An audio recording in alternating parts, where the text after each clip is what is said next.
हाँ, आधी चीज़ें मैंने डिस्कस कर ली हैं और रिकॉर्डिंग अब स्टार्ट हुई है। तो अब जी मेरी आपको I can see your screen, आप प्लीज़ फर्दर प्रोसीड करें। Okay. Assalamualaikum everyone. I am Sahirtaz Sayed and my group members are Mariam Sheikh and Sayed Taha, and we will be presenting on debt and root causes of debt and the other topics. So first of all, starting with the topic, हमारे पास पहली बात हुई थी date की. Date basically होता क्या है. तो so many people have explained in details और हमें काफी आइडिया भी हो गया कि डेट इज बेसिकली, अगर हम इसको सिंपल वर्ड्स में देखें तो कर्जा लेना या कर्जा देना, किसी से पैसे लेना या कोई ऐसी रिसोर्सफुल चीज लेना जिससे हमारे जो है वो मसले हल हो सके.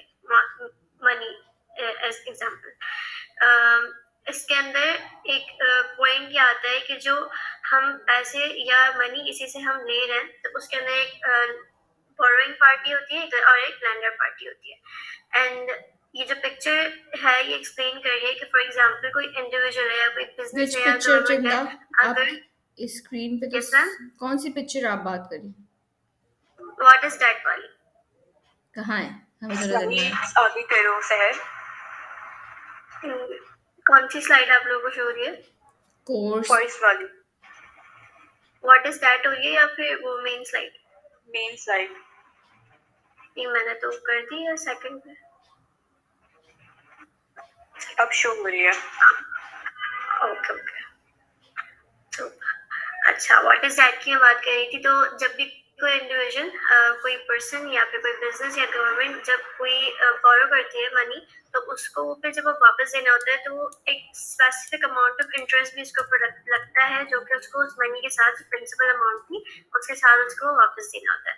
तो that is the mechanism of debt कि कोई भी अगर पैसे ले रहा है तो उसको वो उससे ज्यादा अमाउंट में ही वापस देना पड़ता है.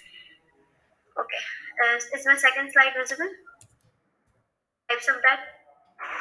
No. Okay. अब visible है. Okay. So अब हम आ जाते हैं टाइप्स ऑफ डेट पे. जो हमारी टॉपिक जो हमें मैम ने दिया था उसके अंदर इंटरनल डेट और हमारे पास एक्सटर्नल डेट की डिस्कशन थी. तो as the name suggest, internal debt में हम अपनी ही गवर्नमेंट जो होती है, फॉर एग्जाम्पल हम पाकिस्तान की बात करें तो पाकिस्तान को अगर किसी से कुछ बोरो करना है, कोई मनी लेनी है, तो वो अपनी ही पब्लिक से या अपनी ही सिटीजन से, अपनी ही बैंक से, अपनी ही कंट्री के फाइनेंशियल इंस्टीट्यूशन से या अपनी ही गवर्नमेंट से जो है वो अगर लोन लेती है, अगर कोई मनी बोरो करती है, तो that will be called internal debt. और अगर हम एक्सटर्नल डेट की बात करें तो अगर पाकिस्तान किसी फॉरेन कंट्री या फॉरेन बैंक या फॉरेन इंस्टीट्यूशन से अगर मनी लेती है और बोरो करती है, जैसे कि एग्जांपल्स में हम यूएस से भी हम लोग यूएसए से हम लोग काफी बोरोइंग्स करते हैं, चाइना से करते हैं, आईएमएफ से करते हैं, वर्ल्ड बैंक से करते हैं. तो ये वाली सारी एग्जांपल्स जो है वो एक्सटर्नल डेट की आ जाती है. अच्छा, इंटरनल डेट की अगर हम बात करें तो इट इज वॉलंटरी और कंपल्सरी इन नेचर. मतलब हम बहुत सारे ऐसे प्रोजेक्ट्स होते हैं कंट्री के अंदर, लाइक कोई डेवलपमेंट प्रोजेक्ट है, उसके लिए हम कोशिश कर रहे होते हैं कि हम इंटरनल डेट का प्रोसीजर यूज करें. एंड जो एक्सटर्नल डेट होते हैं वो बहुत ज्यादा बिग इन अमाउंट होते हैं और वॉलंटरी इन नेचर होते हैं. अच्छा, इंटरनल डेट्स जो है it involves the use of domestic currency. मतलब हम अपने ही लोगों से ले रहे हैं, तो अगर हम पाकिस्तान की बात करें तो हम पीकेआर में ही उसको उसकी जो ट्रांजैक्शन होती है. और जो एक्सटर्नल डेट होता है वो फॉरेन करेंसी के अंदर होता है. मेजरली जो है वो यूएसडी में होता है, यूएस डॉलर्स में, डिपेंडिंग अपॉन कि हम कौन सी कंट्री से ले रहे हैं, या वर्ल्ड बैंक से ले रहे हैं, या आईएमएफ और व्हाटएवर. देन हमारे पास आ जाता है कि it is less complex for management internal debt, क्योंकि हम अपनी ही कंट्रीज की पॉलिसीज के मुताबिक जो है वो चल रहे होते हैं. और जब एक्सटर्नल डेट की बात आ जाती है तो उसके अंदर बहुत सारी जो है वो शर्तें आ जाती हैं, बहुत सारी पॉलिसीज आ जाती हैं. जो एक्सटर्नल डेट होता है वो इसी की वजह से जो है कॉम्प्लेक्स इन नेचर होता है. ओके, सो यहाँ पाकिस्तान की कुछ हिस्ट्री दिखाई है स्लाइड में. Is it visible? Yes. Okay. जो फर्स्ट वाली पिक्चर है इसके अंदर इसको आप पाकिस्तान बड़ा कर सकती हैं, स्क्रीन को फुल कर दें प्लीज.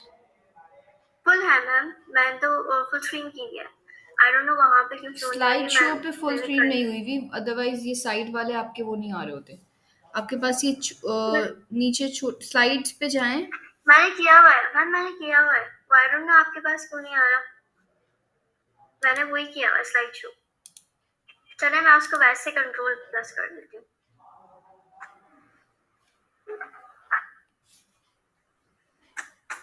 नहीं हो रहा है मेरे पास। ये साइड वाला नीचे जो कि एक थर्ड पे ब्लॉक बना हुआ है ना, बिल्कुल नीचे जहाँ पे जूम यस है, मैम, मैंने वो नहीं किया क्लिक हुआ। हुआ है। अब करें। किया हुआ है। आपको ही नहीं रहा।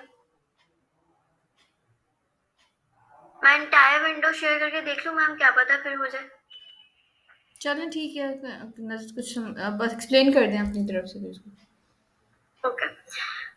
सो इस फर्स्ट वाली पिक्चर के अंदर history of Pakistan external debt बताए हुए हैं, जो कि 1960 से है और 2018 तक का ये डेटा है, और क्रेडिबल डेटा है जो कि मिनिस्ट्री ऑफ फाइनेंस ने खुद जो है इसको इशू किया था। ठीक है, तो अगर हम 1960 के अंदर देखें तो इट वाज अबाउट 5 बिलियन 1960 के अंदर, और अगर हम 2018 तक देखें तो ये 95 बिलियन से गया है यूएसडी में। तो there is specific amount of 90 billion dollars जो कि हम पाकिस्तान ने इन फ्रॉम 1960 टू 2018 इतना ज़्यादा 90 बिलियन डॉलर्स का जो है वो कर्जा लिया है। और द सेकेंड पिक्चर शोज के कौन सी गवर्नमेंट ने कितना लोन दिया अपने टाइम पर।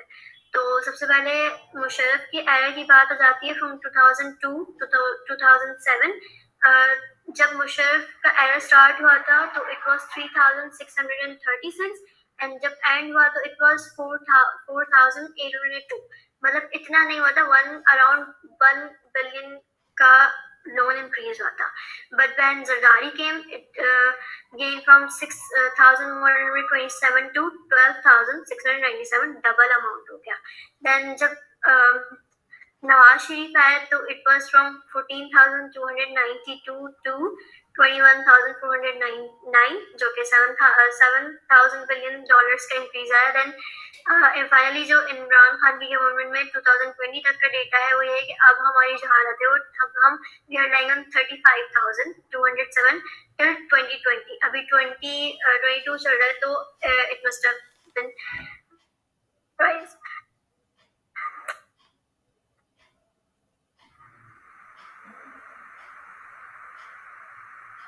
Hello sir. कंट्रीज हैं ये क्रेडिबल।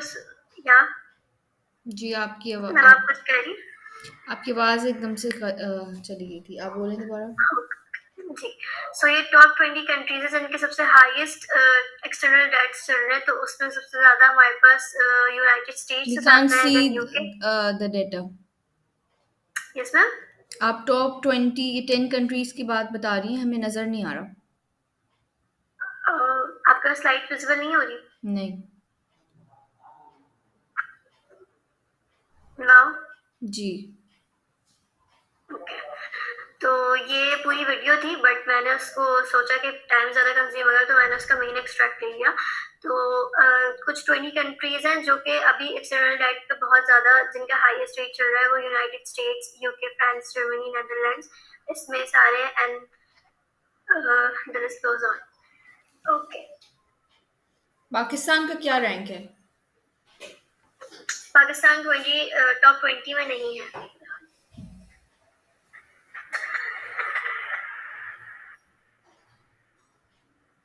ओके, डेट क्राइसिस वाली स्लाइड विजिबल है मैम? जी। ओके, सो डेट क्राइसिस की बात हम करें तो हमें ये पहले पता चल गया कि डेट होता क्या है। हम बोरो कर रहे हैं, किसी से पैसे ले रहे हैं। अब क्राइसिस में कब आएंगे? जब हम उस पैसे को वापस ना दे पाए। हमने पैसे ले तो लिए, बट हमारी जो सिचुएशन है वो इस तरीके की हो जाती है कि हम उनको अनेबल टू पे वाली लेवल पे आ जाते हैं। तो why it happens is mainly because जब हमारे खुद के जो गवर्नमेंट के जो टैक्स रेवेन्यूज होते हैं वो वो इतने कम होते हैं कि हमारे एक्सपेंडिचर्स ज्यादा बढ़ जाते हैं और हम उसको पे ऑफ नहीं कर पाते।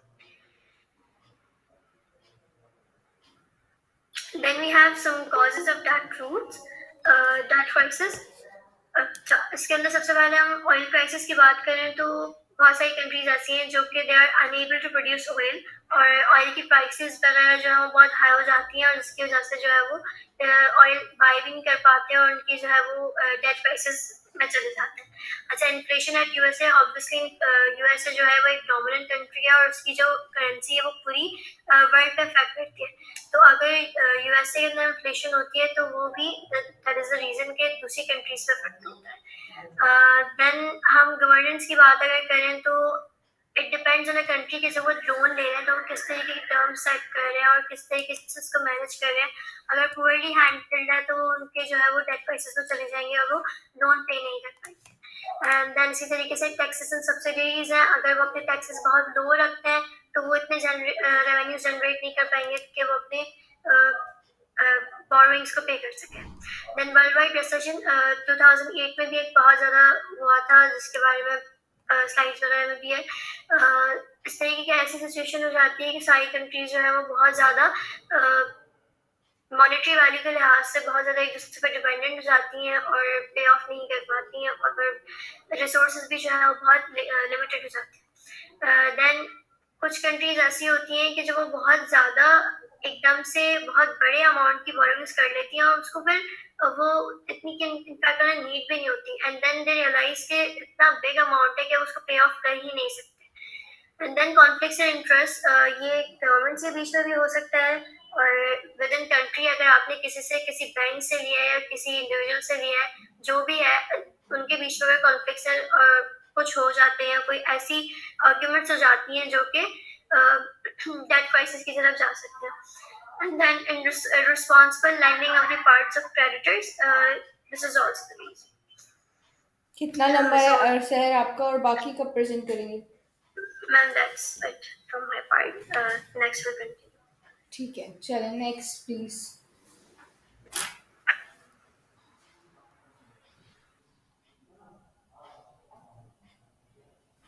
नेक्स्ट कौन है? Uh, ma'am, am I audible? Yes. So I will be presenting on the natural death crisis. Basically,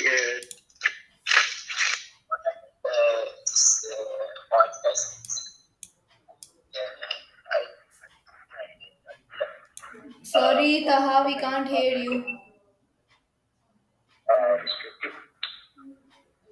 am I audible now? जी, जब आप बोलते हैं तब ऑडिबल है, लेकिन व्हेन यू स्टार्ट स्पीकिंग कुछ नहीं समझ आ रहा। Okay. Now, not issue.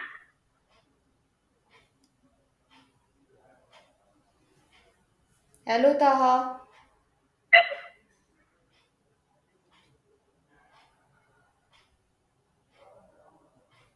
ताहा।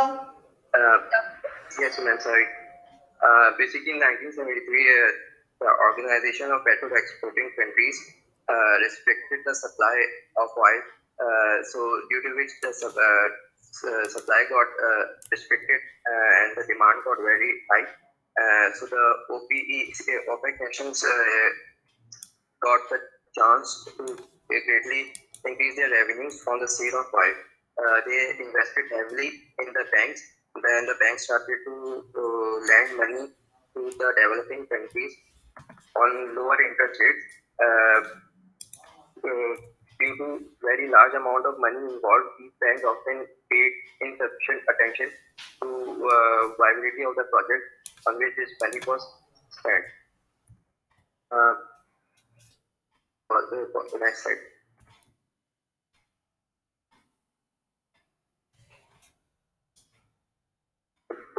Basically, the causes of let me share about the causes of debt crisis in Pakistan. First of all, there was poor coordination and information flow between debt management agencies in Pakistan.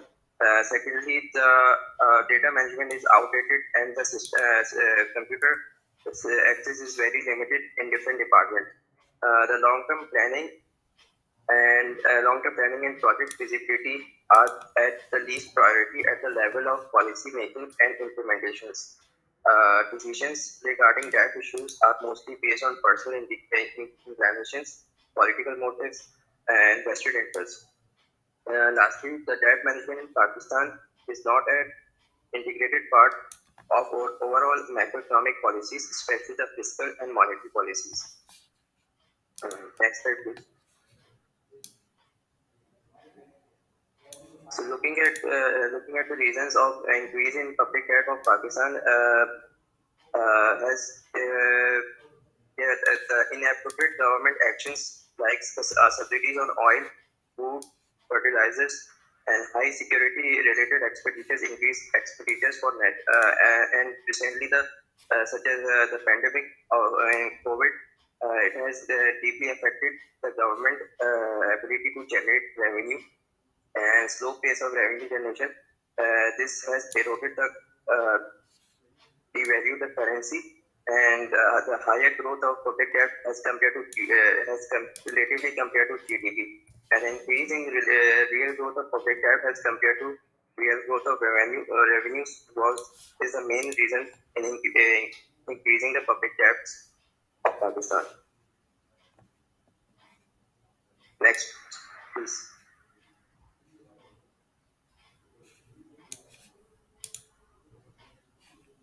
Okay. Now looking at to the impact of foreign debts on an economy of a country. Uh, Firstly, if the debt increases, there is a chance of reduced public investment. As the debt increases, the government will spend more of its budget on interest cost.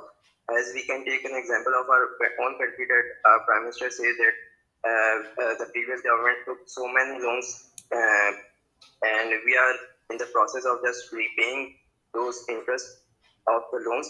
So as more federal resources are diverted to interest payments, there will be less money available to invest in areas that are important for economic growth. So, although interest rates are currently low, to help the economy recover from the pandemic, we can't expect that situation to last forever. Secondly, if the debt increases, there are fewer economic opportunities for the citizens, as growing debt also has a direct effect on the economic opportunities available to every citizen. If high level of debts are there, so the workers would have to lose their jobs, which would translate to lower productivity and therefore lower wages. There could be a risk to fiscal crisis, as investors can lose confidence in nation's fiscal position. Interest rate on federal borrowing could rise. Also, there could be the challenge to national security, and the most significant threat to our national security is our debt. As the national debt grows, not only are we beholden to creditors around the globe, but we have fewer resources to invest in our country. Looking at to the impact of poor debt management. Oh, sorry, the debt crisis impact on Pakistan. The increase. Slides आपकी सही जा रही हैं? Sorry, ma'am. जी बोलें. Um, the increase in the debt stock and the rise in the debt burden in recent past has negatively affected the Pakistan economy. It eroded the कितना रह गया था purchasing power. आपका? मैम आपकी आवाज काफी वो आपका कट रही कितना है रह आवाज. गया है?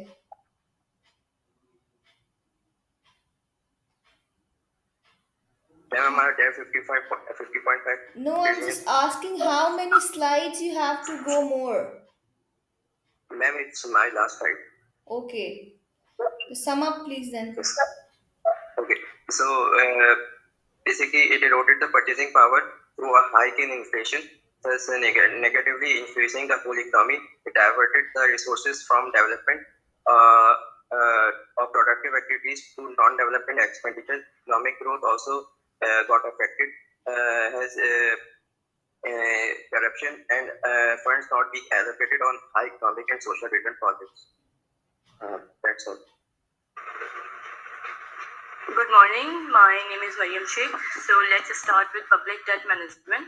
So basically, public debt management is the process of establishing and executing a strategy for managing the government's debt in order to raise the required amount of funding at the lowest possible cost over the medium to long term, consistent with a prudent degree of risk. So basically, governments should seek to ensure that both the level and rate of growth in their public debt is fundamentally sustainable and can be serviced under a wide range of circumstances while meeting cost and risk objectives. It should also meet any other public debt management goals the government may have set, such as developing and maintaining an efficient market for government securities. Next slide. So, objectives of public debt are to cover budgetary deficit, to maintain economic stability, to finance wars, to finance public sector enterprises, and to create social overheads. Now, there are types of public debt. So basically, there are six types of public debt. First is internal and external debt, जो सैयद ताज ने जो है वो in depth explain कर दिया था. So basically, I will add only one point. तो internal debt जो है वो controllable होती है और इसको आप पहले से estimate कर सकते हो with certainty. Whereas external debt को जो है वो आप ये हमेशा uncertain होती है जिसकी वजह से आप इसे confidently estimate नहीं कर सकते. Second is productive and unproductive debt. So basically, when government loans are invested in productive assets or enterprises such as railways, irrigation, multi-purpose projects, etc., that is known as productive. That is known as productive debt. ये इसकी nature जो है वो self liquidating होती है. Whereas when the government borrows for unproductive purposes like financing a war or for lavish expenditure on public administration, etc., that is known as unproductive debt. इसका ये जो है वो कंट्री की प्रोडक्टिव इकोनॉमिक कैपेसिटी में help नहीं करता, so they are not self liquidating. Third is compulsory and voluntary debt. So basically, when government borrows from people by using coercive methods, loans, so raised are referred to as compulsory public debt. Under the compulsory deposit scheme in India, taxpayers have to compulsorily deposit a prescribed amount and defaulters are punished. So when the government floats on loans by issuing securities, members of the public and institutions like commercial banks may subscribe to them. That is known as voluntary debt. इसकी example जो है वो public borrowings हो सकती है. Next is redeemable and irredeemable debt. So loans which the government promises to pay off at some future date are called redeemable debts. इसके लिए जो है वो government कुछ arrangement करती है इसकी repayment के लिए.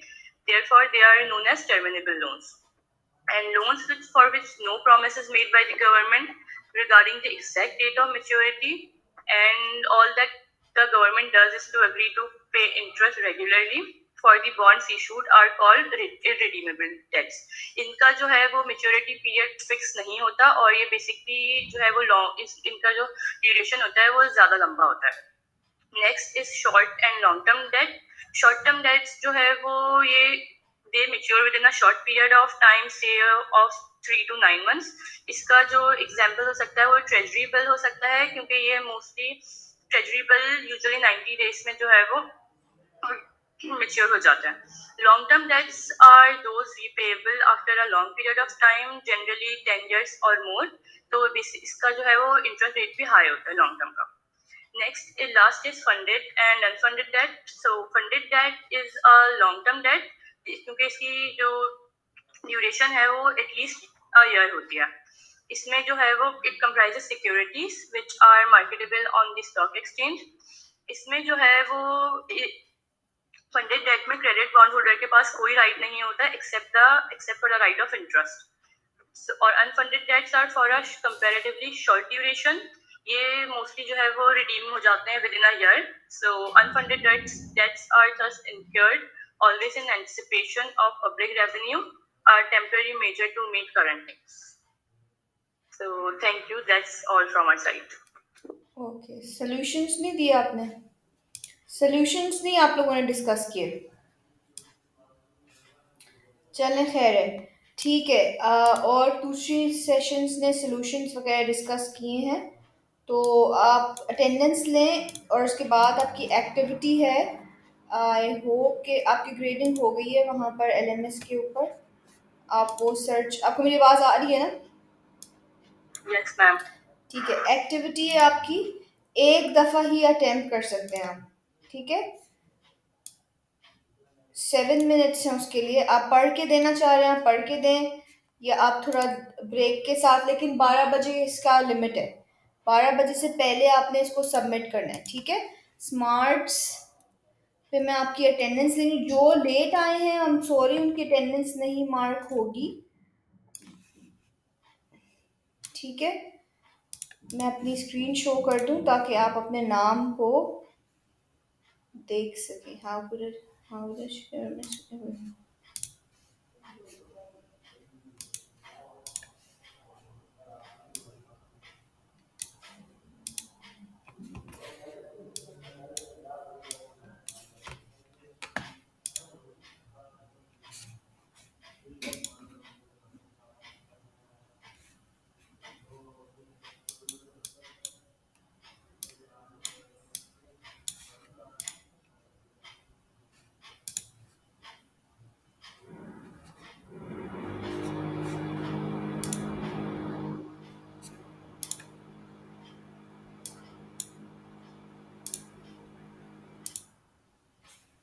चलें, स्टार्ट करें। मैम वो मोहम्मद, उसकी रुक गई है, स्क्रीन शेयर नहीं हो रही। स्क्रीन शेयर नहीं हो रही? कोई और शेयर कर रहा है स्क्रीन? नहीं नहीं मैम, कोई भी नहीं कर रहा, आप अभी कर रही थी पर मैं सभी हो रही थी, कौन से रुक गए? हो गई ma'am. Okay. Mohammad Abdullah, Madiha, present ma'am. Okay, Taha, present ma'am. Hamna, present ma'am. Umar, present ma'am. देखिए, मोमिना थी क्लास, प्रेजेंट मैम। मुफद्दल आए तो थे क्लास में, अबीरा, प्रेजेंट मैम। रुतावा भी थी क्लास में। Present ma'am. मोहम्मद सलमान पता नहीं आए बिल्कुल एंड में, और मैंने उनको एंटर नहीं किया। Present ma'am. कहाँ हैं आप? मैम वो माइक की सेटिंग ऑफ थी। साद, अशीक, प्रेजेंट मैम। हसन, अब्बास, ताहा, प्रेजेंट मैम। हाँ ताहा है तो, मुस्कान। Present ma'am. आपकी तबीयत कैसी है मुस्कान अब? मैम आप ठीक हूँ। अल्लाह का थैंक यू। शुक्र है। आप मुझे अपनी क्लास एंड पे अपनी पुरानी अटेंडेंस एडजस्ट करवा लीजिएगा। Raza, okay ma'am. Hamad, present ma'am. Present ma'am. Hamad, present Amad. अच्छा हम sorry, Maryam, present ma'am. Mazahir, present ma'am. Minahil. 20 थे स्टूडेंट, और अटेंडेंस के वक्त आप देखें 33। माशाल्लाह, क्या बात है। Minahil, Eman, present ma'am. Mohsin, present ma'am. Eman Sheikh, Mitlish, present miss. Maham, present. Sehar, Hamza, present. Hamza, Subul, present ma'am. Rushna थी तो प्रेजेंटेशन देके गायब हो गए। अभी कोई से पता चल जाएगा जिनके मार्क्स ही नहीं आएंगे। अब्दुल रहीम, हमद, और मिस मिनाहिल इज प्रेजेंट, मेरा डिस्कनेक्ट हो गया था। Minahil is present. अभी रुक जाए, अब एंड में बोलिएगा। Hamad, present ma'am. Alina, Gufran, present miss. माशाल्लाह सब अटेंडेंस के वक्त हाजिर होते हैं। Uzair, present miss. Abdul Moiz, present miss. Abeer. Present ma'am. देखा, सारे कैसे आ गए, पता ही नहीं कि आज पढ़ा क्या था, हमने क्या किया है आज है। आज का टॉपिक क्या था? डेट। डेट क्या? एक्सटर्नल डेट और इंटरनल डेट। बस? और बाकी? चलो तो चाह रहा सबको अनमार्क कर दूं, अनचेक कर दूं। अमीन, एमन, present ma'am. Sarim. Sarim, topic क्या था आज? डेट के बारे में थोड़ा सा, मैनेजमेंट के बारे में थोड़ा सा, अपने हमारे जो लोन है पाकिस्तान के उसके बारे में थोड़ा सा, रेंडिशन और आपको डिस्कस भी करता है जो आज का जो उसके बारे में रिकॉर्ड किया था आपने। तो मिस मिनाहिल। कहाँ है? ये मैम मकान। ठीक है, आपकी एक्टिविटी है एलएमएस के ऊपर, वो अटेम्प्ट कर लें और चले जाएं फिर आप लोग। मैं मोहम्मद अब्दुल्ला। आप कहाँ हैं? सॉल्यूशंस मैं बताएं क्या है? डेट क्राइसिस के सॉल्यूशन क्या है? एक बता दें, मैं अटेंडेंस लगा दूंगी। Sorry ma'am. तहमीना के नाम से आप? नो मैम, मैंने ना लाइट गई हुई अपने फोन में, मेरी बैटरी खत्म हो गई थी, मैंने अभी अम्मी के फोन से लॉगिन किया। सॉल्यूशन बताएं डेट क्राइसिस का, मैं अटेंडेंस लगा दूंगी। सोल्यूशन डेट क्राइसिस का मैम, ज्यादा जॉब्स रिड्यूस करें हम लोग, फॉर वन। डेट क्राइसिस है क्या? मैम जो हम एक्सेसिव लोन्स ले भी लेते हैं और एज गवर्निंग बॉडीज दे भी देते हैं, तो ये डेट क्राइसिस हो गए। साइड इकोनॉमी को हिट पड़ता है, काफी ज्यादा हिट पड़ता है, तो दैट्स एन सिंपल जो डेट हम वापस नहीं कर सकते और ले लेते हैं वो है। बहरहाल आपने तुक्का लगाने की पूरी कोशिश की है अपनी तरफ से, लेकिन लगा नहीं। चलें, एक्टिविटी जिन्होंने करनी है वो करें।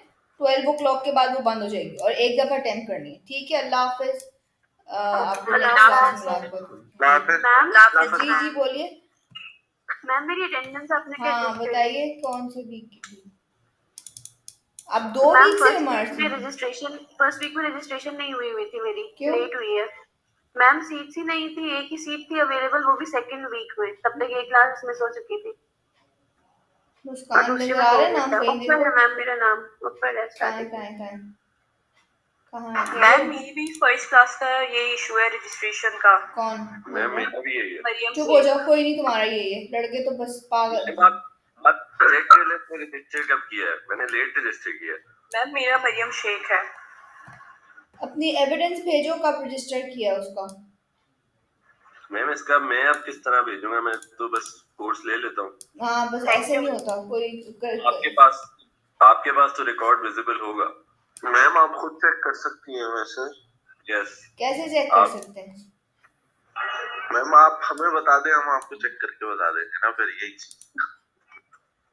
दूसरा कौन है सेकंड क्लास में? उसको तो कोविड का इशू है, उसको कोविड हो गया था। अब आप लोग अपना बताएं, आप लोगों को क्या हुआ था? मेरा मोहम्मद रजा अरशद है सर मैम। कोई नहीं हुआ था फर्स्ट कुछ भी। क्लास अब है मैम। मुस्कान का बस सेट करने बाकी। चलें, बस खुदा हाफिज। Okay ma'am, thank you. Ma'am आपको फिर वो रिपोर्ट भेज देते हैं कोविड की, आपको यकीन आ जाए फिर आप लगा दिए। सही है, जब बना लेंगे तो फिर देती है। चीटिंग करके हाँ बनाएंगे। मैम अच्छा ये बताएं, नेक्स्ट क्लास है ऑन कैंपस है फिर? मुझे भी नहीं पता ऑन कैंपस है या कौन। मैम आप तो अंदर की बंदी हैं, आप बता दो। अंदर की बंदियों को भी नहीं बताया अभी।